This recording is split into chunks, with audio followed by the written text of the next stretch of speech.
Көріңіздер, сақ болыңыздар. Сәлеметсіз бе, қымбат көрермен, арнамызға қош келдіңіз.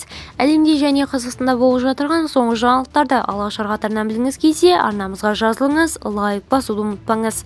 Нөсер жаңбыр, найзағай. 15 облыста күн райына байланысты ескерту жарияланды. Қазгидромет 15 қазанға арналған ауа райы болжамын ұсынды. Синоптиктер еліміздің 15 облысында күн райы бұзылатынын хабарлады. Жетісу облысында солтүстік-шығыстан жел соғады. Алакөл көлдер ауданында соққан желдің екпіні 15-20 миллисекунд.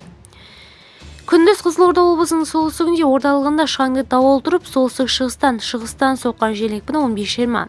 Күндіз Ақтөбе облысының батысында, оңтүстігінде, оңтүстік-шығысында жел соғады. 14-17 қазанда Алматы облысының солтүстігінде төтенше өрт қаупі сақталуда. Облысының батысында жоғары өрт қаупі күтіледі. Күндіз Атырау облысының батысында, солтүстігінде, шығысында найзағай ойнайды деп күтіледі. Түнде және таңертең Жамбыл облысының таулы аудандарында тұман түседі деп күтілуде.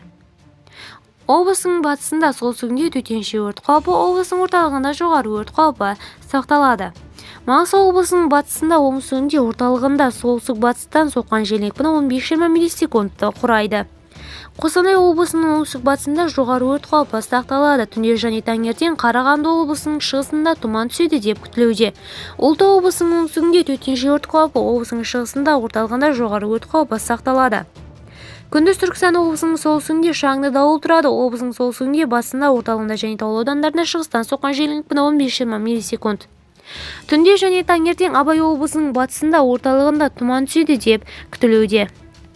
Видеомыз кеңінен таралу үшін лайк басыңыз, жақындарыңызға таратуды ұмытпаңыз.